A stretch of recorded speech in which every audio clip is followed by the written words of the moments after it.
सभी विद्यार्थियों और मित्रों को नमस्कार। भारतीय इतिहास श्रृंखला के व्याख्यान 51 के साथ मैं आप सभी के समक्ष उपस्थित हूँ।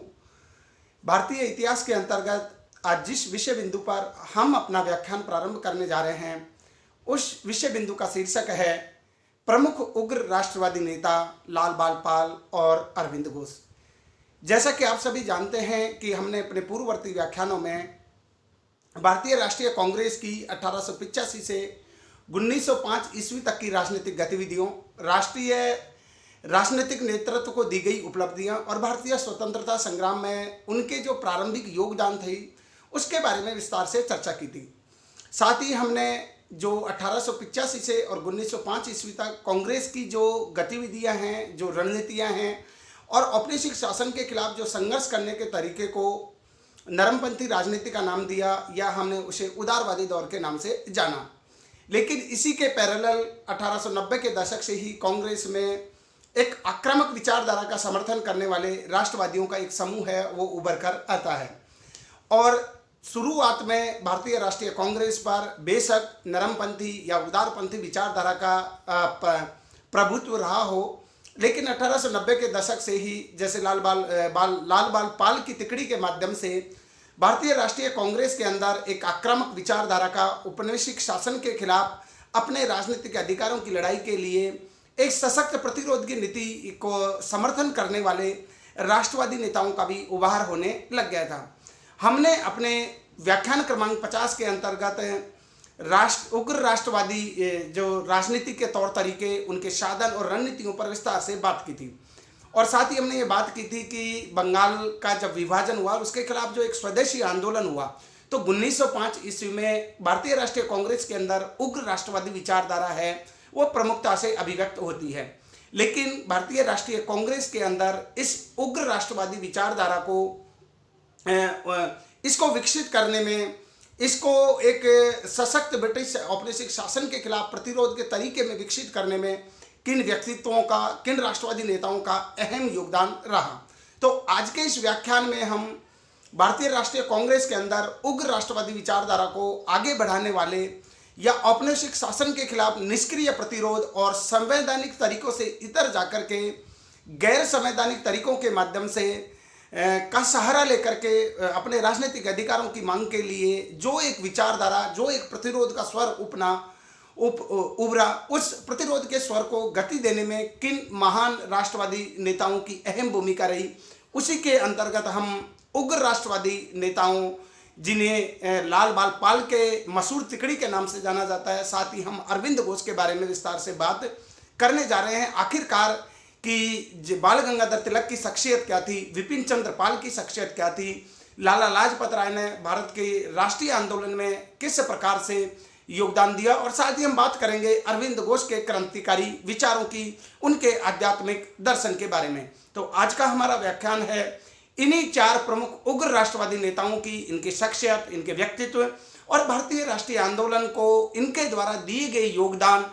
या भारतीय राष्ट्रीय आंदोलन में क्रांतिकारी भावना पैदा करने के लिए, ब्रिटिश औपनिवेशिक शासन की कलई खोलने के लिए जो उन्होंने पत्रकारिता के क्षेत्र में काम किया, उनके बारे में विस्तार से बात करने जा रहे हैं आज के हम इस व्याख्यान में। तो इस व्याख्यान के अंतर्गत जिन चार प्रमुख उग्र राष्ट्रवादी नेताओं की हम बात करने जा रहे हैं, उसमें सबसे पहले हम बात करेंगे कि बाल गंगाधर तिलक का जन्म कब हुआ, उनका जीवन दर्शन किस प्रकार का था और उन्होंने भारत के स्वतंत्रता आंदोलन को किस प्रकार से प्रभावित किया। भारतीय राष्ट्रीय कांग्रेस की जो नरमपंथी विचारधारा थी, उदारपंथी जो विचारधारा थी, उसको एक उग्रपंथी विचारधारा के रूप में किस प्रकार से परिवर्तित किया। बाल गंगाधर तिलक की शख्सियत के अंतर्गत हम इन सब बातों की विस्तार से पड़ताल करेंगे। साथ ही दूसरे नंबर पर हम जिस दूसरे उग्र राष्ट्रवादी नेता की बात करेंगे वो है विपिन चंद्र पाल। इसी प्रकार हमारी बात होगी विस्तार से लाला लाजपत राय के जीवन दर्शन, उनके जीवन परिचय और भारत के स्वतंत्रता आंदोलन में जो उनके योगदान थे से संबंधित कुछ घटनाओं के माध्यम से हम इन पर विस्तार से प्रकाश डालेंगे। साथ ही हम बात करेंगे अरविंद घोष के व्यक्तित्व, कृतित्व और दर्शन पर भी। तो सबसे पहले हम बात कर लेते हैं बाल गंगाधर तिलक के बारे में। जैसा कि आप सभी जानते हैं कि भारत के स्वतंत्रता आंदोलन में जब भी हमने प्रारंभिक स्कूल की कक्षाओं में अध्ययन किया हो यह भारतीय इतिहास की पाठ्य पुस्तकों में पढ़ा हो या विभिन्न प्रकार की प्रतियोगी परीक्षाओं में अक्सर आपको इस प्रकार का प्रश्न है वो देखने को और सुनने को मिलता है। और बहुत सारे जो भारतीय इतिहास में रुचि रखने वाले जो विद्वान है, एकेडमिशियन है, चाहे उनका हिस्ट्री का बैकग्राउंड रहा हो या नहीं रहा हो, वो अक्सर जब भी उनकी थोड़ी सी औपनिवेशिक शासन के दौरान भारतीयों के द्वारा जो प्रतिरोध के रूप में जिन शख्सियतों का जिक्र किया जाता है, तो एक तिकड़ी का अक्सर जिक्र किया जाता है। उस तिकड़ी को जो शॉर्ट रूप में जाना जाता है, संक्षिप्त रूप में जिस नाम से उसको जाना जाता है, उसे कहा जाता है लाल बाल पाल।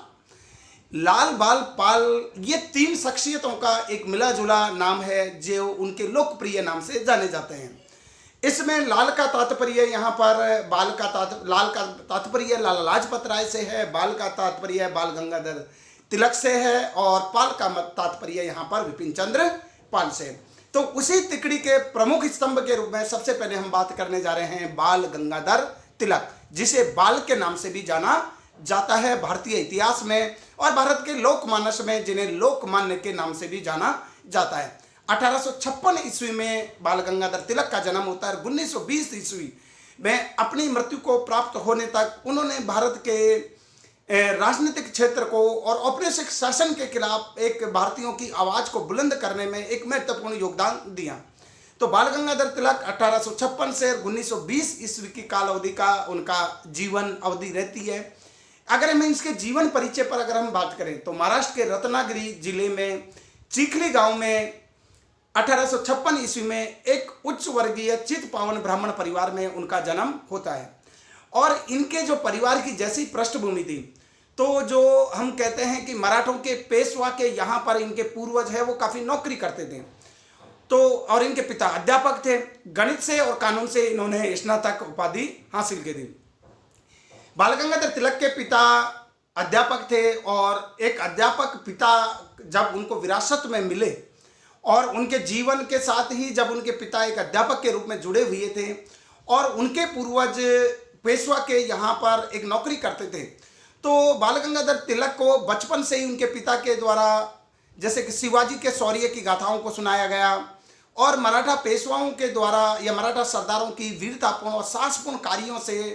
एक देशभक्ति की भावना के रूप में वो जो कथानक है और जो उनके किस्से हैं वो बाल गंगाधर तिलक को सुनाए गए। तो बाल गंगाधर तिलक में एक देशभक्ति की भावना, एक उपनिवेशवाद के खिलाफ एक विरोध और प्रतिरोध का स्वर है वो बचपन से ही विकसित होने लग गया था। पारिवारिक विरासत से ही उनको ये चीज़ मिली थी। इसके अलावा वो अपनी पढ़ाई में भी काफ़ी प्रतिभाशाली थे। गणित से और कानून से उन्होंने स्नातक किया था। और अगर उनका जीवन दर्शन की मैं बात करूं तो भारतीय सभ्यता और संस्कृति से वो बहुत ज़्यादा प्रभावित थे। विदेशी संस्कृति के वो भारतीयों पर जबरदस्ती लादे जाने के वो खिलाफ थे। साथ ही वो उन्होंने उन सभी प्रकार के सामाजिक सुधारों का विरोध किया जो किसी विदेशी सत्ता के द्वारा भारतीय सभ्यता और संस्कृति को हीन बनाने के लिए, भारतीय सभ्यता और संस्कृति को हीन साबित करने के लिए जो समाज सुधार के कार्यक्रम लागू किए गए उन सब का उन्होंने विरोध किया। यहाँ पर कई लोगों ने जब बाल गंगाधर तिलक के द्वारा कुछ समाज सुधारों का विरोध किया गया तो कुछ भारतीय इतिहासकारों ने और एकेडमिशियन जगत के कुछ विद्वानों ने एक तरह से बाल गंगाधर तिलक को इस प्रकार का घोषित करने का प्रयास किया कि वो समाज सुधार के विरोधी थे। लेकिन बाल गंगाधर तिलक है वो समाज सुधार के विरोधी नहीं थे। बाल गंगाधर तिलक केवल उन्हीं सामाजिक सुधार के अधिनियमों का उन्होंने विरोध किया जो कि विदेशी सत्ता ने भारतीय सभ्यता और संस्कृति को हीन मान करके वो बगैर भारतीयों की रजामंदी के वो समाज सुधार के नियम है वो लागू करने के प्रयास किए। स्वयं बाल गंगाधर तिलक है वो भारतीय समाज की विकृतियों और विसंगतियों से अच्छी तरह परिचित थे और वो भी ये चाहते थे कि भारतीय समाज से ये सामाजिक और सांस्कृतिक विसंगतियाँ है वो दूर हो। भारतीयों के बीच के जो जातिगत विभाजन का जो है वो मतभेद है उनको दूर किया जाए ताकि हम एक राष्ट्र के सूत्र में बंध सके। लेकिन बाल गंगाधर तिलक ने जब एज ऑफ कंसेंट एक्ट 1891 ईस्वी में जो लाया गया उसका विरोध किया। हालांकि एज ऑफ कंसेंट एक्ट को अगर हम देखें जो 1891 ईस्वी में इसको सम्मति आयु विधेयक भी कहते हैं। 1891 ईस्वी में महादेव गोविंद रानड़े के प्रयासों से ये विधेयक लाया गया था। लेकिन एज ऑफ कंसेंट एक्ट को तत्कालिक ब्रिटिश सरकार और ब्रिटिश प्रशासकों का समर्थन मिला हुआ था। तो बाल गंगाधर तिलक को ये बात अखरी कि विदेशी शासन ने भारतीय सभ्यता और संस्कृति को हीन साबित करने के लिए और उन्होंने इस बात को प्रतिस्थापित करने के लिए कि भारतीय सभ्यता और संस्कृति में कोई भी प्रतिगामी, कोई भी प्रगतिशील जीवन मूल्य नहीं है, इसलिए ये एज ऑफ कंसेंट एक्ट है वो ब्रिटिश सोच से प्रभावित है। एज ऑफ कंसेंट एक्ट में एक्चुअल में क्या था कि लड़कियों की विवाह की आयु को 10 साल से बढ़ा करके 12 साल की आयु करने का एक प्रावधान है वो किया गया था। लेकिन बाल गंगाधर तिलक ने इस एज ऑफ कंसेंट एक्ट का विरोध किया और इसी को आधार बना करके कुछ जो बाद के इंडियन हिस्टोरियन थे, भारतीय इतिहासकार थे, उन्होंने कहा कि ये दक्षिणपंथी विचारधारा का समर्थन करते थे जो एक तरह से लड़कियों के बाल विवाह का समर्थन करते थे। लेकिन ऐसा नहीं था, क्योंकि बाल गंगाधर तिलक है वो भारतीय सभ्यता और संस्कृति से प्रभावित थे और भारतीय सभ्यता और संस्कृति में ऐसे सुधारों के खिलाफ थे जो कि ब्रिटिश सत्ता के द्वारा थोपे गए हो और वो विदेशी शासन को अभिशाप मानते थे। उन्होंने कहा कि विदेशी शासन है वो भारतीयों के साथ कभी भी न्याय नहीं कर सकता, भारतीय लोग कभी भी समानता का महसूस नहीं कर सकते विदेशी शासन में, और विदेशी शासन के रहते हुए भारतीय लोगों में वो आत्मविश्वास, आत्मसम्मान या स्वाभिमान की भावना पैदा नहीं हो सकती। विदेशी शासन अपने आप में एक अभिशाप है, अपने आप में भारतीयों के लिए एक श्राप है। अंग्रेजी शिक्षा के विरोधी थे क्योंकि अंग्रेजी शिक्षा के प्राप्त भारतीयों में एक प्रकार से अपनी भारतीय सभ्यता और संस्कृति के प्रति एक हीन भावना पैदा की जा रही थी और अंग्रेजी शिक्षा का जिस प्रकार से पाठ्यक्रम विकसित किया गया था उसमें हर चैप्टर में, हर कथानक में, हर तथ्य में भारत की सभ्यता और संस्कृति को एक तरह से हीन दर्जा दिया गया था, भारतीय सभ्यता और संस्कृति के प्रति तिरस्कारपूर्ण रवैया अपनाया गया था। तो बाल गंगाधर तिलक ऐसी अंग्रेजी शिक्षा के विरोधी थे जो भारतीय शिक्षित वर्ग को भारत की सभ्यता और संस्कृति से पृथक करती हो, उससे अलगाव पैदा करती थे। बाल गंगाधर तिलक स्वराज्य के समर्थक थे, इसीलिए बाल गंगाधर तिलक ही भारत के प्रारंभिक राष्ट्रवादी नेताओं में वो थे जिन्होंने एक स्वराज्य की मांग का पूरी जोर शोर से समर्थन किया। न केवल स्वराज्य की मांग का समर्थन किया अपितु उनका एक प्रसिद्ध नारा था जो भारत के लोकमानस में भी काफी प्रचलित हुआ और आज भी विद्यार्थी उस नारे को उन्होंने एक प्रेरणा के रूप में धारण किया हुआ है। बाल गंगाधर तिलक का एक प्रसिद्ध नारा था कि स्वराज्य मेरा जन्मसिद्ध अधिकार है और मैं इसे लेकर रहूंगा भले ही मुझे इसके लिए कितनी ही कुर्बानी देनी पड़े। तो ऐसा था बाल गंगाधर तिलक का जीवन दर्शन। अगर बाल गंगाधर तिलक न केवल भारतीय सभ्यता और संस्कृति से प्रभावित थे, विदेशी शासन को न केवल अभिशाप मानते थे, अंग्रेजी शिक्षा के भी वो विरोधी थे और स्वराज्य के वो प्रबल समर्थक थे। इसके अलावा उन्होंने कुछ संस्थानों के माध्यम से भारतीय लोगों में अपनी सभ्यता और संस्कृति के प्रति रुझान पैदा करने का कार्य किया। भारतीय लोगों को अंग्रेजी औपनिवेशिक शासन के खिलाफ उसके वास्तविक मंतव्य से परिचित कराने का काम उन्होंने कुछ संस्थानों के माध्यम से किया। बाल गंगाधर तिलक ने पुणे में न्यू इंग्लिश स्कूल उन्होंने 1880 ईस्वी में खोला। न्यू इंग्लिश स्कूल के माध्यम से भारतीय सभ्यता और संस्कृति के उदात्त मूल्यों की शिक्षा दी जाती थी। इसी प्रकार दक्कन एजुकेशन सोसाइटी है और फर्ग्यूसन कॉलेज की स्थापना में भी बाल गंगाधर तिलक का बहुत बड़ा योगदान रहा। बाल गंगाधर तिलक ने एक विशेष प्रकार की राजनीतिक गतिविधियों को अपनाया ताकि भारतीय लोगों में राष्ट्रीय राजनीतिक जागरण और चेतना पैदा की जा सके, अर्थात उनको विदेशी शासन के खिलाफ किस प्रकार से आक्रामक कार्रवाई की जा सकती है, विदेशी शासन के खिलाफ किस प्रकार से अपनी राजनीतिक गतिविधियों को अंजाम दिया जा सकता है, इसके लिए उन्होंने कुछ परंपरागत उत्सवों और कुछ परंपरागत त्योहारों का सहारा लिया। इसी के संदर्भ में हम देख सकते हैं कि मराठा लोगों को एक सूत्र में बांधने के लिए, मराठा लोगों में राष्ट्रीय राजनीतिक जागरण पैदा करने के लिए और ब्रिटिश औपनिवेशिक शासन के खिलाफ मराठा लोगों को एकता के सूत्र में बांधने के लिए बाल गंगाधर तिलक ने गणपति उत्सव 1893 ईस्वी में प्रारंभ किया और इसी प्रकार शिवाजी उत्सव है वो 1896 ईस्वी में प्रारंभ किया। गणपति उत्सव और शिवाजी उत्सव के माध्यम से ही बाल गंगाधर तिलक ने भारतीय राष्ट्रीय कांग्रेस के अंदर एक उग्रवादी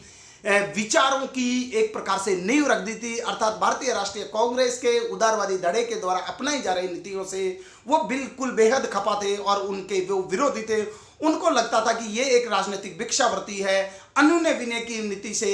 एक प्रार्थना पत्र, स्मरण पत्र भेजने से ब्रिटिश शासन भारतीयों के राजनीतिक अधिकारों को किसी भी प्रकार से देने वाली नहीं है। अभी तो ब्रिटिश शासन के खिलाफ एक सशक्त जन प्रतिरोध जब तक खड़ा नहीं किया जाएगा तब तक ब्रिटिश शासन से किसी भी प्रकार के राजनीतिक अधिकारों की मांग करना या किसी भी प्रकार के स्वशासन की मांग है या उस प्रकार का हक हम हासिल नहीं कर सकते। बाल गंगाधर तिलक एक बहुत अच्छे पत्रकार थे, एक अच्छे जर्नलिस्ट थे। और उन्होंने राष्ट्रीय राजनीतिक जागरण के लिए कुछ समाचार पत्रों का सहारा लिया। उन्होंने 2 समाचार पत्र प्रमुखता से संपादित किए। उनमें था, एक तो मराठी में दैनिक रूप से एक समाचार पत्र उनके द्वारा निकाला जाता था, उस समाचार पत्र का नाम था केसरी, और दूसरा एक वीकली यानी जिसका साप्ताहिक सप्ताह में एक ही एडिशन निकलता था, वो था मराठा, जो अंग्रेजी में निकाला जाता था बाल गंगाधर तिलक के द्वारा। और इसमें शब्दों के हेर फेर के माध्यम से औपनिवेशिक शासन के जो भारतीयों के प्रति जो दोयम दर्जे का व्यवहार किया जा रहा था, भारतीयों के खिलाफ जो अन्याय किया जा रहा था, या ब्रिटिश प्रशासकों के द्वारा जो विभिन्न प्रकार के अकाल पड़े, ये जो आपदाएं आई, और उन आपदाओं के अवसर पर जिस प्रकार से उन्होंने भारतीय लोगों के साथ ट्रीट किया, तो उन ब्रिटिश प्रशासकों को सबक सिखाने के लिए उन्होंने भारत के युवा लोगों में क्रांतिकारी भावनाएं पैदा की, और उन्होंने कहा कि इन ऐसे सरफिरे ब्रिटिश प्रशासकों को सबक सिखाना समय की मांग है। और अपने लेखों के माध्यम से उसने ब्रिटिश औपनिवेशिक शासन के खिलाफ एक प्रकार से जन प्रतिरोध है उसको विकसित करने का काम किया बाल गंगाधर तिलक ने। और उन्होंने कुछ पुस्तकों की भी रचना की, जैसे गीता रहस्य है, और गीता रहस्य नाम की जो ये पुस्तक है 1908 ईस्वी में जब उनको 6 साल के जेल के कारावास की सजा रही और उनको मांडले निर्वासित किया गया, तब उन्होंने गीता रहस्य नाम की पुस्तकें लिखी, और Arctic home of the Aryans नाम की पुस्तक की भी रचना उनके द्वारा की गई। अब हम बात कर लेते हैं कि अगर हम पर्टिकुलर अलग विशेष रूप से देखें कि राष्ट्रवादी अभियान में बाल गंगाधर तिलक का किस प्रकार से योगदान रहा, या भारत के स्वतंत्रता आंदोलन में उनके योगदान को हम किन कार्यों के माध्यम से देख सकते हैं। तो सबसे पहले 1890 ईस्वी में वो कांग्रेस में शामिल होते हैं। उदारवादी राजनीति से वो असंतुष्ट हो गए थे, क्योंकि उदारवादियों की जो राजनीति थी उनको लगता था कि सिर्फ ये ब्रिटिश शासन पर किसी भी प्रकार का कोई प्रभाव स्थापित करने में सफल नहीं हो पाई, और ब्रिटिश प्रशासकों ने उदारवादियों की राजनीति को एक तरह से भारतीयों की कमजोरी मान लिया था। तो उदारवादी राजनीति से वो असंतुष्ट थे, और कांग्रेस में उग्रवादी विचारों का जनक किसी को माना जाता है तो वो माना जाता है बाल गंगाधर तिलक को। और बाल गंगाधर तिलक ने लाला लाजपत राय, जिन्हें लाल के नाम से जाना जाता है, और विपिन चंद्र पाल के साथ मिलकर उग्रवादी दल का गठन किया। अर्थात ये तिकड़ी लाल, बाल और पाल, लाल का मतलब लाला लाजपत राय, बाल का मतलब बाल गंगाधर तिलक, और पाल का मतलब विपिन चंद्र पाल। तो लाल, बाल और पाल ने मिलकर के भारतीय राष्ट्रीय कांग्रेस के अंदर उदारवादियों की राजनीति के समानांतर एक नए प्रकार की राजनीति है उसको कांग्रेस के अंदर विकसित करना प्रारंभ कर दिया, और उस राजनीति का नाम दिया गया उग्रवादी राजनीति, जो कांग्रेस में 1905 से और 1919 ईस्वी में देखने को मिलती है। और अपनी निर्भीक पत्रकारिता के लिए, अपने सशक्त आक्रामक राष्ट्रवादी विचारों के लिए, ब्रिटिश औपनिवेशिक शासन के खिलाफ लोगों को जागरूक करने के लिए उन्होंने जो लेख लिखे पत्र पत्रिकाओं में, और विभिन्न प्रकार के जो उन्होंने शिवाजी उत्सव आयोजित किए या गणपति उत्सव का आयोजन किया, उसके लिए उनको 3 बार कारावास की सजा भी ब्रिटिश शासन के द्वारा दी गई। प्रथम बार 1882 ईस्वी में उनको 4 माह के कारावास की सजा दी गई। जब भी एग्जाम में ये क्वेश्चन पूछे कि ब्रिटिश औपनिवेशिक शासन के दौरान बाल गंगाधर तिलक को कितनी बार जेल की सजा हुई, तो 3 बार जेल की सजा हुई। सबसे पहली बार 1882 ईस्वी में 4 माह के कारावास की सजा हुई। 4 माह के कारावास की सजा जब बड़ौदा के शासक के साथ ब्रिटिश शासकों के द्वारा, ब्रिटिश प्रशासकों के द्वारा गलत व्यवहार किया गया, तो उस गलत व्यवहार की निंदा करने के कारण से जब बाल गंगाधर तिलक को उस गलत व्यवहार का पता चला, तो उन्होंने ब्रिटिश प्रशासकों की एक लेख के माध्यम से निंदा की, और ब्रिटिश प्रशासकों ने इसे अपनी अवज्ञा माना, अपनी अवहेलना माना, और बाल गंगाधर तिलक को प्रथम बार 1882 ईस्वी में 4 माह के कारावास की सजा सुनाई गई। दूसरी बार इनको जेल जाना पड़ा 1897 ईस्वी में। उन्होंने केसरी में ब्रिटिश विरोधी लेख लिखे। एक्चुअल में जो 1897 ईस्वी में जो पूना में प्लेग फैला था, और पूना के जो अधिकारी थे रैंड और आयरस्ट बंधु, उन दोनों भाइयों ने, जिनके पास पूना के प्रशासन की जिम्मेदारी थी, लोगों की समस्याओं को कम कर सकते थे, लेकिन जिस प्रकार की प्रशासनिक संवेदनहीनता उनके द्वारा दिखाई गई, भारतीय लोगों के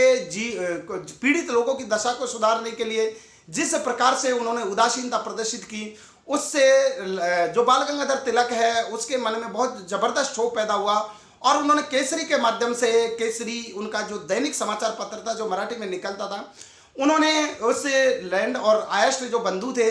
उनकी एक प्रकार से कि इनको जीने का कोई हक नहीं है, और इन्होंने भारतीय लोगों को मरने के लिए छोड़ दिया है, इस प्रकार के जब आक्रामक लेख लिखे तो चापेकर बंधुओं के द्वारा रैंड और आरेस्ट बंधुओं की हत्या कर दी गई। तो ब्रिटिश शासन ने जब उस केसरी के लेख को आधार बना करके ये माना कि चापेकर बंधुओं के द्वारा जो पूना के जो अधिकारियों की जो हत्या की गई है, उसमें जो बाल गंगाधर तिलक का जो केसरी में जो लेख लिखा गया है, उस केसरी में लिखे गए लेख को ही आधार बनाया चापेकर बंधुओं ने और वो उसी से प्रेरित हुए हैं। तो ब्रिटिश शासन ने कहा कि बाल गंगाधर तिलक ने एक राष्ट्रद्रोह किया है, देशद्रोह किया है और ब्रिटिश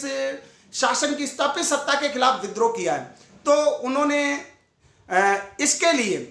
राजद्रोह के लिए 18 माह के कारावास की सजा सुनाई बाल गंगाधर तिलक को। लेकिन बाल गंगाधर तिलक ने अपने ऊपर लगाए गए आरोपों से इनकार नहीं किया और उन्होंने सहर्ष देश के लिए, अपने निर्भीक लेखों के लिए उन्होंने 18 माह के कारावास को सहर्ष स्वीकार कर लिया। 1908 ईस्वी में इसी प्रकार से उनको अपने समाचार पत्रों में ब्रिटिश औपनिवेशिक शासन के खिलाफ लेख लिखने के लिए 6 वर्ष के कारावास की सजा के साथ मांडले जेल में निर्वासित कर दिया गया। वहां पर ये 6 साल तक जेल की सजा काटते रहे। इस प्रकार से इनको 3 बार जेल की सजा हुई। 1882 में 4 माह की, 1897 ईस्वी में इनको 18 माह के कारावास की और 1908 ईस्वी में 6 वर्ष के कारावास की सजा हुई। कांग्रेस ने तिलक का जो उग्रवादी विचारों का ही ये प्रभाव था और लाल बाल पाल की ये तिकड़ी का ही ये प्रभाव था कि भारतीय राष्ट्रीय कांग्रेस जो बंगाल का विभाजन हुआ था और बंगाल विभाजन के विरोध में जो स्वदेशी आंदोलन प्रारंभ हुआ था, तो लाल बाल पाल की ये तिकड़ी ये चाहती थी कि स्वदेशी आंदोलन का विस्तार है बंगाल से बाहर देश के अन्य भागों में भी किया जाना चाहिए ताकि ब्रिटिश शासन के खिलाफ एक सशक्त प्रतिरोध है वो विकसित किया जा सके। शुरुआत में उदारवादी राजनीति के समर्थक भारतीय राष्ट्रीय कांग्रेस के नेताओं ने तिलक और उनके सहयोगियों की मांग को नहीं माना, लेकिन जैसे जैसे उग्रवादी विचारों का और उनके समर्थन में बहुत सारा जन समूह जुड़ने लगा, तब जाकर के कांग्रेस ने 1906 ईस्वी के कलकत्ता अधिवेशन में तिलक के प्रभाव के कारण से स्वशासन, बहिष्कार और राष्ट्रीय शिक्षा का प्रस्ताव है वो स्वीकार किया। तिलक के द्वारा ही स्वराज की मांग है वो प्रस्तुत की गई और पूना में सितंबर 1916 में उन्होंने होम रूल लीग की स्थापना की। तिलक तो ये चाहते थे कि भारतीय राष्ट्रीय कांग्रेस के द्वारा ही होम रूल लीग की स्थापना करके स्वशासन यानी भारतीयों का शासन स्वयं के द्वारा संचालित करने के अधिकार की प्राप्ति के लिए एक आंदोलन है वो छेड़ा जाए। लेकिन भारतीय राष्ट्रीय कांग्रेस की जिस प्रकार की ढुलमुल रवैया था, रणनीति थी, उसने बाल गंगाधर तिलक को यह बाध्य कर दिया कि वो अपनी पृथक से होम रूल लीग स्थापित करें और उन्होंने वैसा किया भी। पूना में सितंबर 1916 में बाल गंगाधर तिलक ने होम रूल लीग की स्थापना की। होम रूल लीग आंदोलन क्या था इसके बारे में हम विस्तार से एक अलग व्याख्यान में चर्चा करेंगे। लेकिन होम रूल लीग है ब्रिटिश शासन से भारतीयों का स्वशासन का अधिकार मांगने के लिए तिलक और एनी बेसेंट दोनों की अलग अलग होम रूल लीग है वो स्थापित की गई और तिलक की होम रूल लीग है वो पूना में सितंबर 1916 ईस्वी में स्थापित की गई और इसके माध्यम से ब्रिटिश शासन के खिलाफ एक स्वशासन की मांग को लेकर एक बड़ा व्यापक और जबरदस्त विरोध आंदोलन है वो प्रदर्शित किया गया। इसके अलावा तिलक ये मानते थे कि ब्रिटिश शासन और ब्रिटिश प्रशासकों से अगर भारतीयों को अपने राजनीतिक अधिकारों को प्राप्त करना है, भारतीयों को अपने स्वशासन के अधिकार को लेना है, तो उसके लिए आत्मत्याग और करना होगा देश के लिए और अपना जो जीवन है अगर उसका भी बलिदान करना पड़े तो उससे भी पीछे नहीं हटना होगा। स्वदेशी आंदोलन को जो आवेग और जो तीव्रता प्रदान की और ये स्वदेशी आंदोलन की तीव्रता का ही परिणाम था कि 1911 ईस्वी में जाकर के बाद में जो ब्रिटिश हुकूमत को बंगाल के विभाजन को वापस लेना पड़ता है। तो स्वदेशी आंदोलन को जन्म देने में, स्वदेशी आंदोलन को तीव्रता प्रदान करने में, स्वदेशी आंदोलन के पीछे जो ऊर्जा काम कर रही थी उसमें सबसे बड़ा योगदान है इन उग्रवादी विचारों के समर्थकों का था और इसमें भी लाल बाल पाल की तिकड़ी का था। और भी ज्यादा मैं कहूं तो बाल गंगाधर तिलक की आक्रामक विचारधारा का बहुत बड़ा योगदान था। अप्रैल 1920 ईस्वी में जब 1919 ईस्वी के मॉन्टेग्यू चेम्सफोर्ड सुधार हुए और तो वो मॉन्टेग्यू चेम्सफोर्ड सुधार से ज़्यादा संतुष्ट नहीं थे, लेकिन फिर भी उन्होंने आगामी चुनाव लड़ने के लिए कांग्रेस पार्टी की स्थापना की और एक राजनीतिक इकाई के रूप में कांग्रेस डेमोक्रेटिक पार्टी की स्थापना की। लेकिन वो चुनाव लड़ने के समय तक जिंदा नहीं रह सके और 1 अगस्त 1920 ईस्वी को बाल गंगाधर तिलक है उनकी मृत्यु हो जाती है। उनके उत्तरदायी सहयोग में वो विश्वास करते थे और नौकरशाही ब्रिटिश प्रशासक और ब्रिटिश हुकूमत है उन्होंने बाल गंगाधर तिलक को हमेशा विद्रोही मानती थी। और वैलेंटाइन सिरोल एक ब्रिटिश लेखक थे, उन्होंने तो बाल गंगाधर तिलक को ही भारत में अशांति का जनक कहा दिया था, यानी फादर ऑफ अनरेस्ट, यानी अशांति का जनक जो ब्रिटिश हुकूमत और ब्रिटिश प्रशासकों ने किसी भारतीय नेता को माना तो वो बाल गंगाधर तिलक को माना। और वैलेंटाइन सिरोल ने तो एक पुस्तक लिख दी थी कि इंडियन अनरेस्ट, यानी भारतीय अशांति का जनक बाल गंगाधर तिलक। तो बाल गंगाधर तिलक है इस वैलेंटाइन सिरोल नाम के जो ब्रिटिश लेखक है उस पर मानहानि का मुकदमा करने के लिए लंदन चले जाते हैं और उसी के दौरान उनकी मृत्यु भी हो जाती है। होम रूल लीग आंदोलन में जो उनको स्वीकार्यता मिली, जो उनको जो प्रसिद्धि मिली, उसके कारण से उनको लोकमान्य की उपाधि दी गई। लोकमान्य का मतलब लोगों में जिसको मान्यता प्राप्त है, लोगों में जिसको स्वीकृति हासिल है। तो बाल गंगाधर तिलक ने भारतीय राष्ट्रीय आंदोलन में अपनी राजनीतिक गतिविधियों के माध्यम से हो या जेल में जो निर्भीकता से उनको कारावास की सजा दी गई हो या पत्रकारिता में अपने उन्नत लेख हो या होम रूल लीग आंदोलन के माध्यम से भारतीय राष्ट्रीय आंदोलन को एक तरह से जन प्रतिरोध के रास्ते पर मोड़ दिया। तो ये बाल गंगाधर तिलक थे जिन्होंने भारतीय राष्ट्रीय आंदोलन में महत्वपूर्ण भूमिका अदा की। इसके अलावा तिलक के अगर हम दीर्घकालिक लक्ष्यों की बात करें कि तिलक वास्तव में चाहते क्या थे, तिलक उनका जो दीर्घकालिक जो लक्ष्य था, जिस प्रकार से वो भारतीय राष्ट्रीय आंदोलन में एक एक स्टेप करके आगे बढ़ते जा रहे थे, तो उनका जो अंतिम जो लक्ष्य था, लॉन्ग टर्म उनका जो गोल था वो ये था कि एक स्वतंत्र भारत का निर्माण हो, एक संविधान सभा हो और संविधान सभा के माध्यम से भारत के लोगों के शासन करने के लिए भारत के लोग अपना संविधान बनाएं, सभी वयस्कों को मताधिकार समान रूप से मिले, शराबबंदी हो और राष्ट्रीय भाषा के रूप में हिंदी को मान्यता मिले, ताकि भारत के सभी लोगों में एक तरह से कम्युनिकेशन करने में किसी भी प्रकार की कोई दिक्कत नहीं है। मजदूरों के लिए वो न्यूनतम वेतन है उसके हिमायती थे और महिलाओं की स्थिति में वो सुधार के भी समर्थक थे। तो बाल गंगाधर तिलक का भारत की राष्ट्रीय राजनीति में और कांग्रेस के अंदर एक उदारवादी राजनीति से जो एक शिफ्ट हुआ उग्रवादी विचारों को अपनाने के पीछे, उसमें बहुत बड़ा योगदान है वो बाल गंगाधर तिलक का था। और बाल गंगाधर तिलक के जो ये कुछ कार्य थे कि उन्होंने जनता की, उनको अदम्य शक्ति में विश्वास था और उन्होंने कहा कि जनता को जब तक जोड़ा नहीं जाएगा, और जनता की पोटेंशियल में उनको काफ़ी विश्वास था और उन्होंने कहा जनता के एक दबाव के माध्यम से ब्रिटिश हुकूमत पर वो निर्णायक दबाव डाला जा सकता है, तब जाकर के राजनीतिक अधिकारों की मांग की जा सकती है। और इन्होंने ही बात की थी कि स्वदेशी, स्वशासन, राष्ट्रीय शिक्षा और शराबबंदी। बाद में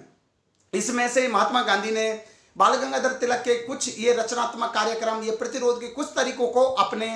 आंदोलन का, जब उन्होंने भारतीय राष्ट्रीय आंदोलन का नेतृत्व किया 1920 से 1948 तक, तब जाकर के उन्होंने इनमें से कुछ तरीकों को और कुछ साधनों को तत्कालिक परिस्थिति और समय के हिसाब से आवश्यक परिवर्तन करते हुए अपनाया। तो बाल गंगाधर तिलक ने एक प्रकार से महात्मा गांधी जी के राष्ट्रीय आंदोलन के लिए, या मैं कहूँ कि कुछ हद तक उन्होंने वो एक बैकग्राउंड, वो एक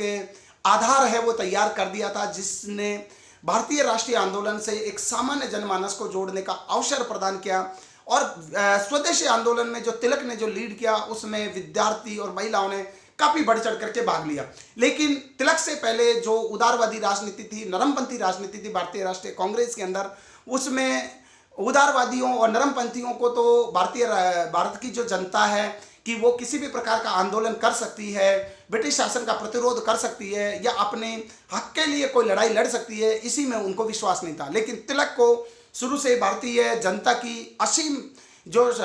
जो क्षमता है उसमें विश्वास था। और इसी का फायदा ये मिला कि 1905 का जो स्वदेशी आंदोलन हो या 1916 में जो होम रूल लीग आंदोलन उनके नेतृत्व में जो प्रारंभ किया, स्वशासन आंदोलन जो प्रारंभ किया, और जिसमें कुछ जैसे कि महिलाओं और युवकों ने और मध्यम वर्ग ने जिस उत्साह के साथ भाग लिया, उससे यह साबित हो गया कि ब्रिटिश शासन पर औपनिवेशिक शासन और औपनिवेशिक सत्ता के खिलाफ प्रतिरोध को विकसित करने के लिए जनमानस को भारतीय राष्ट्रीय कांग्रेस के राष्ट्रवादी नेताओं को अपने साथ जोड़ना होगा, उस तरह की एक रणनीति अपनाकर काम करना होगा। तो बाल गंगाधर तिलक का भारतीय राष्ट्रीय आंदोलन की लड़ाई में और राष्ट्रीय राजनीतिक जागरण करने में और कांग्रेस को एक उदारवादी राजनीति से उग्रवादी राजनीति की और एक तरह से प्रतिस्थापन करने में बहुत बड़ा योगदान है वो बाल गंगाधर तिलक को दिया जाता है। अब हम बात कर लेते हैं कि विपिन चंद्र पाल, मैंने कहा लाल बाल पाल की टुकड़ी, तो इसमें जो पाल का तात्पर्य है वो है विपिन चंद्र पाल से। विपिन चंद्र पाल 1858 ईस्वी में इनका जन्म होता है, 1932 ईस्वी में इनकी मृत्यु होती है। विपिन चंद्र पाल एक बहुत अच्छे लेखक थे, एक बहुत अच्छे चिंतक के रूप में और एक बहुत अच्छे वक्ता और शिक्षक और पत्रकार के रूप में इनको ख्याति थी। और ये भी उग्र राष्ट्रवादी विचारों के से संबंधित एक राष्ट्रवादी नेता थे। और इनके जन्म की बात करें तो अविभाजित जो बंगाल है उसमें इनका जन्म हुआ, आसाम के सिलट जिले में इनका जन्म हुआ। विचारधारा इनकी उग्रपंथी थी और विदेशी शासन को ये भी अभिशाप मानते थे। जैसा कि जितने भी उग्र राष्ट्रवादी विचारों के जो समर्थक नेता है उन्होंने कभी विदेशी शासन की न्यायप्रियता में विश्वास नहीं था और उनको लगता था कि विदेशी शासन अपने आप में एक अभिशाप है, अपने आप में एक कर्ष है, अपने आप में एक श्राप है। और विदेशी शासन के रहते हुए भारतीय लोगों में आत्मविश्वास, आत्मसम्मान की भावना पैदा नहीं हो सकती। और विदेशी शासन भले ही कितने अधिकार हो, लेकिन विदेशी शासन अपने आप में एक बुराई है और इस बुराई से जितना जल्दी निजात हो वो पाया जाना चाहिए। कांग्रेस में ये शामिल हो गए और स्वदेशी आंदोलन के प्रसार में बाल गंगाधर तिलक और लाला लाजपत राय के साथ इन्होंने महत्वपूर्ण भूमिका निभाई। 1908 ईस्वी में 6 माह के इनको कारावास की सजा मिली और 6 माह के कारावास की सजा भी इसलिए मिली क्योंकि इनको अरविंद घोष, जिनको अलीपुर षड्यंत्र केस में अभियुक्त बनाया गया था, तो अरविंद घोष के खिलाफ गवाही देने से जब इन्होंने इनकार कर दिया तो ब्रिटिश शासन ने इसे अदालत की अवमानना मानते हुए उनको 6 माह के कारावास की सजा मिली। 3 वर्षों के लिए ये जेल भी गए, 1908 से 1911 ईस्वी तक ये जेल गए। लेकिन ये महात्मा गांधी की रणनीति से सहमत नहीं थे। महात्मा गांधी ने जिस प्रकार से रोलेट एक्ट आंदोलन चलाया, असहयोग आंदोलन चलाया, तो महात्मा गांधी के आंदोलन करने का एक विशिष्ट तरीका था, एक अलग प्रकार की रणनीतियाँ थी। तो महात्मा गांधी की रणनीति से ये सहमत नहीं थे। 1920 में ये कांग्रेस से अलग हो गए। 1920 में ये पूरी तरह से कांग्रेस से अलग हो गए, लेकिन फिर भी इनकी राजनीतिक गतिविधियां हैं वो जारी रही। भारत में ये सौम्य राष्ट्रवादी के समर्थक थे और लोकतांत्रिक स्वराज की स्थापना ये करना चाहते थे। ये इनका दीर्घकालिक लक्ष्य था, अर्थात वो एक ऐसे भारत को देखना चाहते थे जिसमें लोकतांत्रिक स्वराज्य हो। इनकी प्रमुख पुस्तकें, ये इन्होंने एक चिंतक और एक वक्ता और एक अच्छे कहने का मतलब एक आक्रामक विचारों को लोगों तक पहुंचाने में इनकी बहुत महत्वपूर्ण भूमिका रही। और इनकी कुछ ऐसी रचनाएं थी जिन्होंने क्रांतिकारियों में एक जोश की भावना पैदा की, क्रांतिकारियों में एक आत्मत्याग और आत्मविश्वास और आत्म बलिदान की भावना है वो पैदा की। इनकी कुछ प्रमुख पुस्तकें थी जैसे Indian nationalism, nationality and empire, the soul of India, the new spirit और क्वीन विक्टोरिया की बायोग्राफी भी इनके द्वारा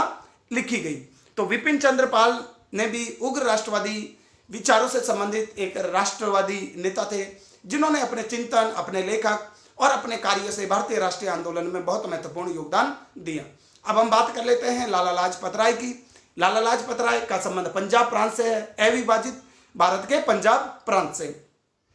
1865 ईस्वी में इनका जन्म हुआ, 1928 ईस्वी में इनकी मृत्यु होती है, अकाल मृत्यु होती है जब ब्रिटिश प्रशासक सैंडर्स के द्वारा जब इन पर साइमन कमीशन के विरोध प्रदर्शन का ये नेतृत्व कर रहे थे, तो सैंडर्स के नेतृत्व में ब्रिटिश सैनिकों ने, ब्रिटिश पुलिस के कर्मियों ने इन पर लाठियों के प्रहार किए और उसकी चोटों से ये उबर नहीं पाए और उसके कारण से 1928 ईस्वी में इनकी मृत्यु हो जाती है। लाला लाजपत राय को जो जाना जाता है एक शख्सियत के रूप में, एक बहुत बड़े दानिव थे, ये समाज सुधारक थे, देशभक्त थे, वकील और पत्रकार के रूप में इनको जाना जाता है। अगर हम इसके जीवन परिचय की बात करें तो अविभाजित भारत के पंजाब प्रांत में इनका जन्म हुआ। जैन धर्म के अनुयायी थे, आर्य समाज और स्वामी दयानंद सरस्वती से बहुत ज़्यादा प्रभावित थे और आर्य समाज के जितने भी अनुयायी हैं वो अपनी मातृभूमि को बहुत ज़्यादा महत्व देते हैं। वो विदेशी शासन को अभिशाप मानते हैं और अपनी मातृभूमि पर किसी विदेशी सत्ता के आरोपण को वो किसी भी हालत में बर्दाश्त करने के लिए तैयार नहीं रहते। तो आर्य समाज और स्वामी दयानंद सरस्वती से प्रभावित थे और इसी का ये नतीजा था कि दयानंद एंग्लो वैदिक कॉलेज की स्थापना जो लाहौर में की गई उसमें लाला लाजपत राय की बहुत बड़ी भूमिका थी। ये एक निर्भीक पत्रकार थे। इन्होंने पंजाबी, वंदे मातरम और द पीपल नाम के समाचार पत्र है वो आरंभ किए। अगर हम लाला लाजपत राय के स्वतंत्रता आंदोलन में किए गए योगदान की बात करें तो देश सेवा के लिए वो कई बार जेल गए। 1905 ईस्वी में ये गोखले के साथ इंग्लैंड भी गए। ये कुछ समय तक उदारवादी जो प्रमुख भारतीय राष्ट्रीय कांग्रेस के नेता थे गोपाल कृष्ण गोखले उसके संपर्क में आए और उस संपर्क में आने के बाद वो इंग्लैंड भी गए और इंग्लैंड इसलिए गए ताकि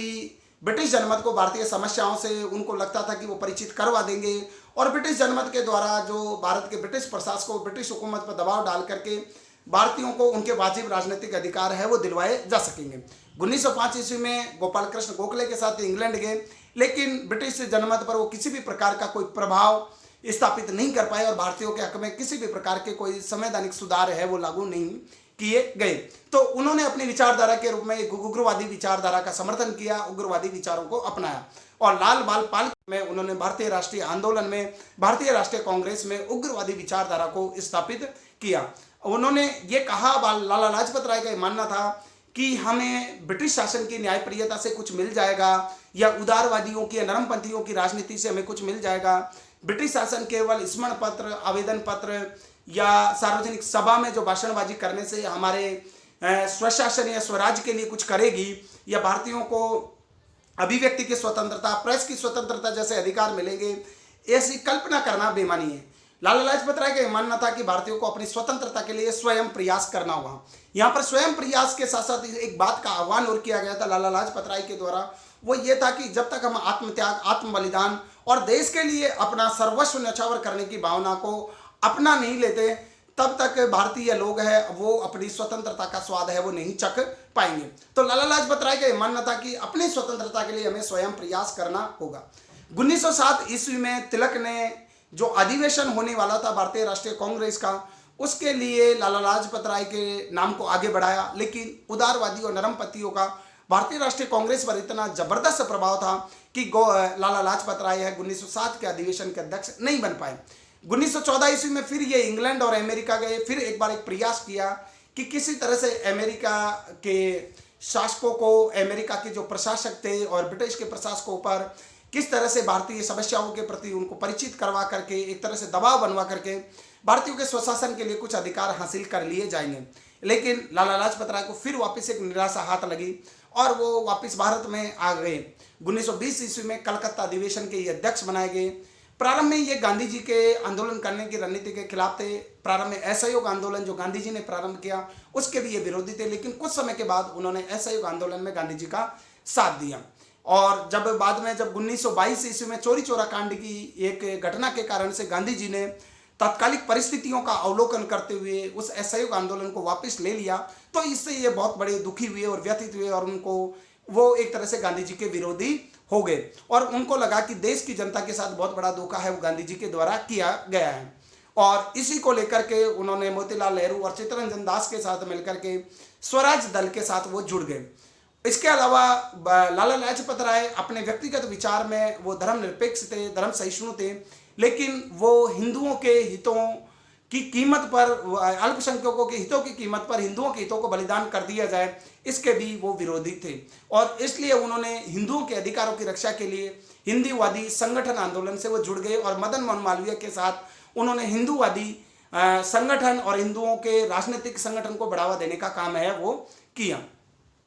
1927 ईस्वी में जब साइमन कमीशन के भारत आने की घोषणा की और साइमन कमीशन में एक भी भारतीय सदस्य को शामिल नहीं किया गया था। साइमन कमीशन जो भारत आया वो इस बात को लेकर के आया था कि 1919 ईस्वी के सुधारों के बाद में भारत में किस प्रकार का राजनीतिक वातावरण तैयार हुआ है, भारत के लोग क्या अपना किस प्रकार के संवैधानिक प्रगति और चाहते हैं, उन तात्कालिक परिस्थितियों का मूल्यांकन करने के लिए साइमन कमीशन भारत आया। लेकिन साइमन कमीशन के जितने भी सदस्य थे वो सारे के सारे अंग्रेज थे, ब्रिटिशर्स थे, उसमें एक भी भारतीय को शामिल नहीं किया गया। इसलिए भारतीय राष्ट्रीय कांग्रेस के बैनर के तले, झंडे के तले ये आह्वान किया गया कि साइमन कमीशन का हर जगह जहां पर वो भारत में विजिट करेगा वहां पर विरोध किया जाएगा। तो ऐसे ही साइमन कमीशन जब वो पंजाब का दौरा कर रहे थे तो 30 अक्टूबर 1928 ईस्वी में साइमन कमीशन के खिलाफ विरोध प्रदर्शन का नेतृत्व लाला लाजपत राय के द्वारा किया गया।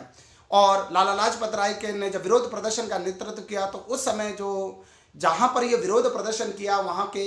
जो अधिकारी थे, ब्रिटिश अधिकारी सैंडर्स है, उन्होंने लाला लाजपत राय के खिलाफ लाठियों से प्रहार करवाया। लाला लाजपत राय उन लाठियों के प्रहार से बुरी तरह से चोटिल हो गए और 17 नवंबर 1928 को लाला लाजपत राय उन सांघातिक चोटों के कारण से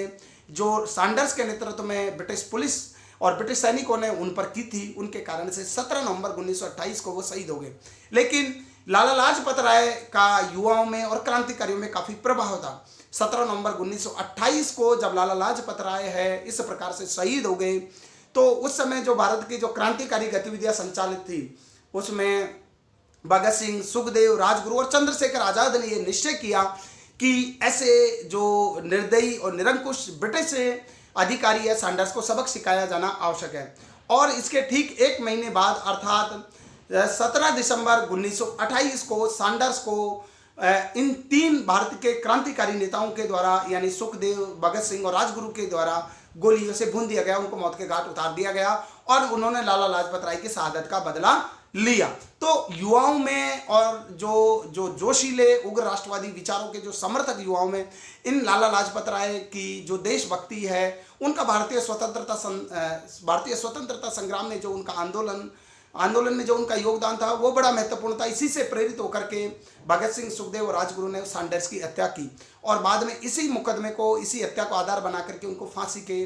फंदे तक पहुंचाया गया और इसमें ये तीनों क्रांतिकारी है वो शहीद हो गए। उनको फांसी के फंदे पर ब्रिटिश प्रशासकों के द्वारा उनको चढ़ाया गया। महात्मा गांधी ने जब लाला लाजपत राय की 17 नवंबर 1928 को जब मृत्यु हुई तो महात्मा गांधी की लाला लाजपत राय के बाद वो काफ़ी सम्मान करते थे और उनके मुंह से एक ही शब्द निकला कि भारतीय सौर मंडल में एक सितारा आज है वो डूब गया है।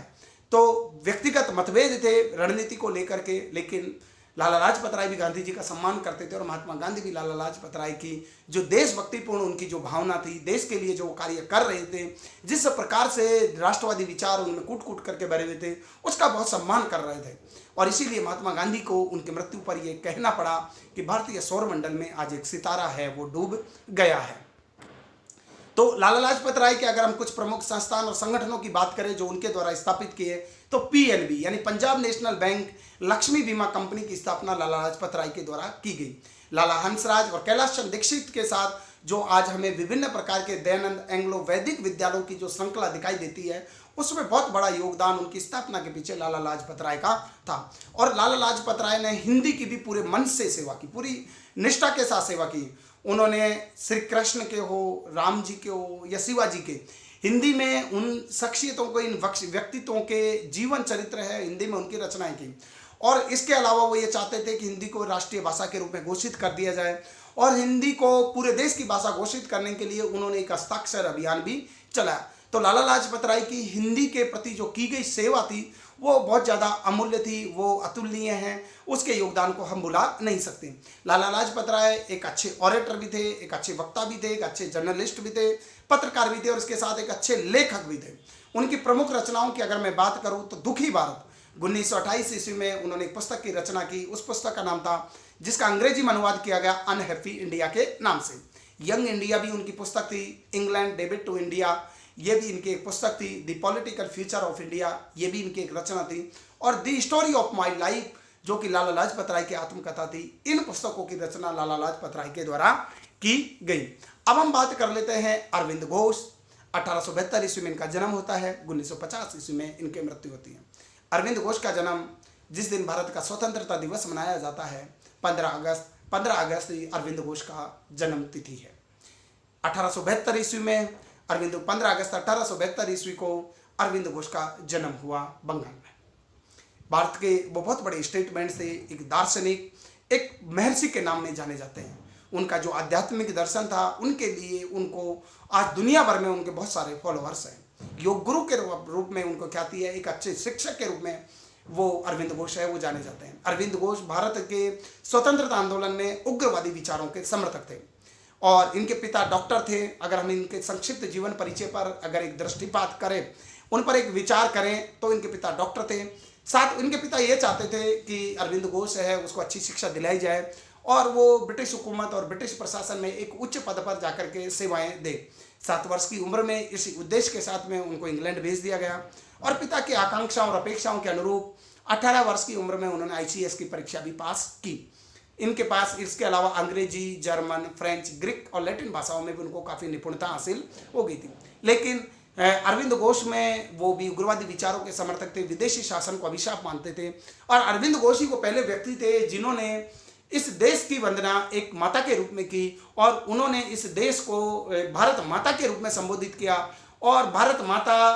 के रूप में उसकी वंदना करने वाले जो पहले शख्स थे वो भारत के राष्ट्रवादी राजनीतिक विचारकों में वो अरविंद घोष ही थी। और अरविंद घोष ने भारत माता और हिंदुत्व के दर्शन को आपस में काफ़ी हद तक मिला दिया और उन्होंने कहा कि मैं मेरे देश को एक माता के रूप में मानता हूँ। ये मेरी भारत माता है जो एक विदेशी शासन, विदेशी सत्ता से पीड़ित है और विदेशी सत्ता से इसको मुक्ति दिलाना है। मैं भारत के सभी युवाओं से, भारत के सभी क्रांतिकारियों से, भारत की जनता से ये आह्वान करता हूँ कि इस देश को एक देश नहीं माने, एक भूमि का टुकड़ा नहीं माने, अपितु ये एक हमारी माँ है। और जिस प्रकार से हम अपनी माँ की वंदना करते हैं, जिस प्रकार से हम अपनी माँ के लिए आत्मत्याग और बलिदान के लिए तैयार रहते हैं, उसी प्रकार के आत्मत्याग और बलिदान के लिए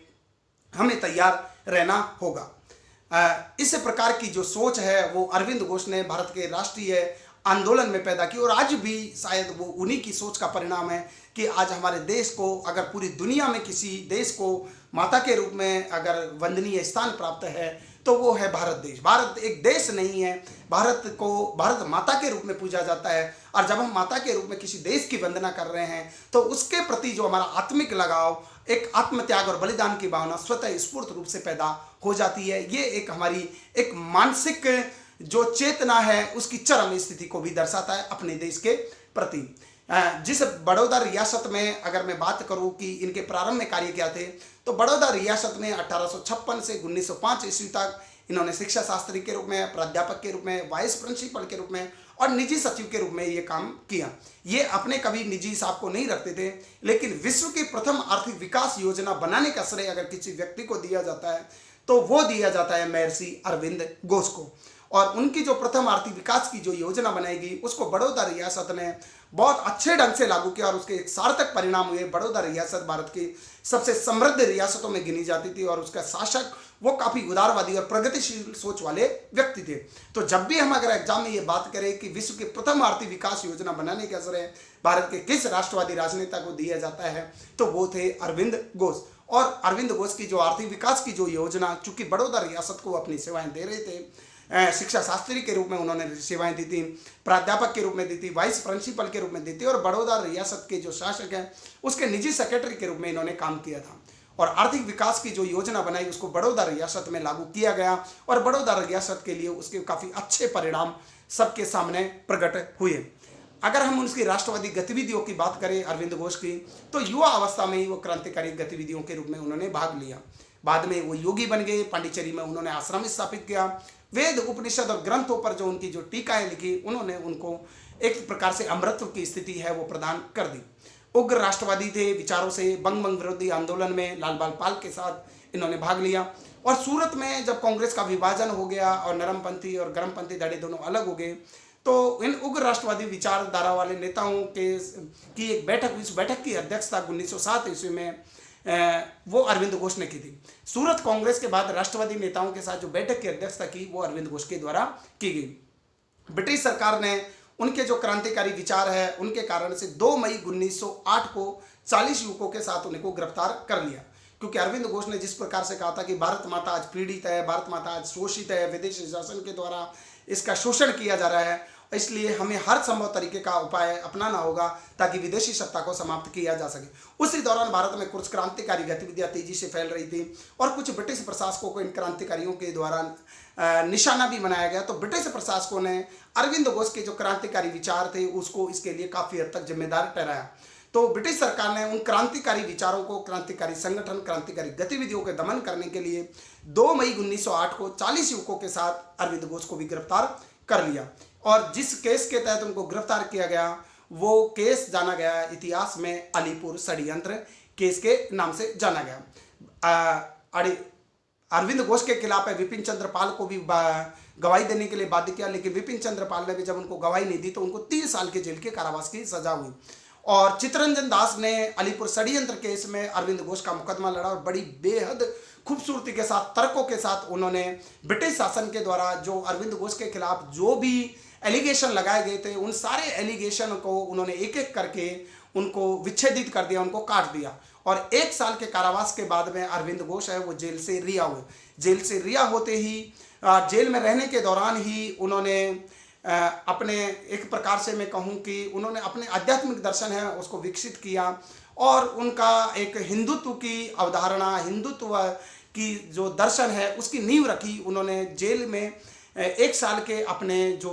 कारावास के दौरान जो उन्होंने जो चिंतन किया था और लेखन किया था उसके माध्यम से, और उनके हिंदुत्ववादी दर्शन और भारत माता की किस प्रकार से वंदना की जाए इसको लेकर के जब उनकी रिहाई हुई तो 30 मई 1909 को एक अभिनंदन रखा गया भारत की जनता के द्वारा, भारत के तत्कालिक राष्ट्रवादी राजनेताओं के द्वारा। और उत्तरपाड़ा में उन्होंने एक ऐतिहासिक अभिभाषण दिया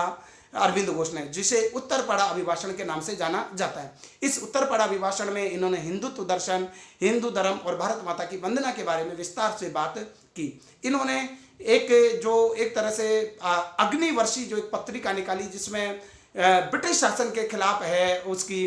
क्रांतिकारियों को जो एक ऊर्जा मिलती थी, क्रांतिकारियों को जो प्रेरणा मिलती थी, उस प्रकार की उन्होंने एक पत्रिका निकाली। उस पत्रिका का नाम था वंदे मातरम।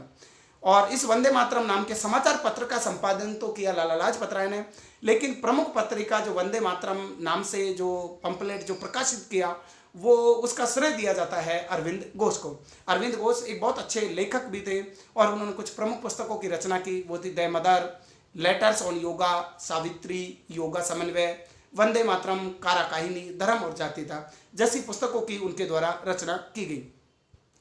अरविंद घोष है 1910 ईस्वी में वो सक्रिय राजनीति से संन्यास ले लेते हैं, वो पांडिचेरी चले जाते हैं। लेकिन उसके बाद में भी भारत के प्रमुख क्रांतिकारी नेता है जैसे लाला लाजपत राय, विपिन चंद्र पाल से वो पांडिचेरी जाकर के उनसे लगातार मार्गदर्शन है वो लेते रहे। लेकिन 1910 ईस्वी के बाद अरविंद घोष है अध्यात्म और योग दर्शन में वो लिप्त हो गए और उन्होंने अपने अध्यात्म और योग दर्शन के माध्यम से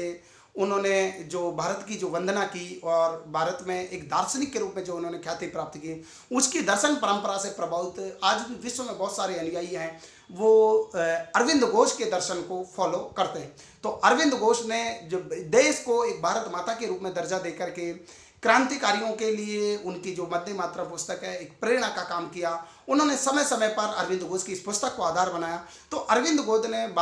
घोष ने भारत के राष्ट्रीय स्वतंत्रता आंदोलन में बहुत महत्वपूर्ण योगदान है वो दिया। तो इस प्रकार आज हमने बात की भारत के 4 प्रमुख उग्र राष्ट्रवादी नेताओं की उसमें सबसे पहले हमारी बात हुई थी बाल गंगाधर तिलक, फिर विपिन चंद्र पाल, लाला लाजपत राय और अरविंद घोष की। अब हम बात कर लेते हैं कि इस टॉपिक से संबंधित कोई एग्जाम में परीक्षा उपयोगी प्रश्न है वो कई तरह से पूछे जा सकते हैं। इसमें पूछे जा सकते हैं कि जैसे बाल गंगाधर तिलक की अगर हम बात करें, बाल गंगाधर तिलक को कितनी बार जेल की सजा हुई, शिवाजी उत्सव, गणपति उत्सव कब प्रारंभ किया गया, केसरी किस प्रकार का समाचार पत्र था, मराठा किस प्रकार का था, 1897 में कितने महीने के कारावास की सजा हुई, या 1908 में उनको किस अपराध के कारण से सजा हुई, और इसके अलावा वो 1906 और 7 में जो उन्होंने सूरत अधिवेशन में किसका नाम अध्यक्ष के लिए प्रपोज किया, 1916 में होम रूल लीग की स्थापना कब की गई, और उसके अलावा भारतीय अशांति का जनक है वो किसको माना जा सकता है, तिलक की रणनीति क्या थी, तिलक के लाल बाल पाल का संबंध है वो क्या था, इससे संबंधित एग्जाम में प्रश्न पूछे जाते हैं और काफ़ी हद तक संभावना है कि यहाँ से प्रश्न पूछे जाए आपकी एग्जाम में। और इसके अलावा विपिन चंद्र पाल है, इसी प्रकार लाला लाजपत राय और अरविंद घोष के जीवन दर्शन, उनकी क्रांतिकारी गतिविधियों, उनकी पत्र पत्रिकाएं, उनके लेखन से संबंधित भी प्रश्न पूछे जाने की संभावना। इसी के साथ आज का हमारा ये व्याख्यान है यहीं पर समाप्त होता है। फिर भी मैं आप सभी के लिए हमेशा उपस्थित हूँ, आप सीधा मुझसे कांटेक्ट कर सकते हैं। अगर आपको किसी भी टॉपिक को समझने में कहीं भी किसी भी प्रकार की कोई दिक्कत या कोई समस्या आ रही हो तो बेहिचक आप मेरे से सीधा संपर्क कर सकते हैं। इन्हीं शब्दों के साथ आज का हमारा ये व्याख्यान है यहीं पर समाप्त होता है। कल फिर एक नए व्याख्यान के साथ मैं आप सभी के समक्ष उपस्थित होऊंगा। तब तक के लिए आप सभी का शुक्रिया, धन्यवाद और आभार।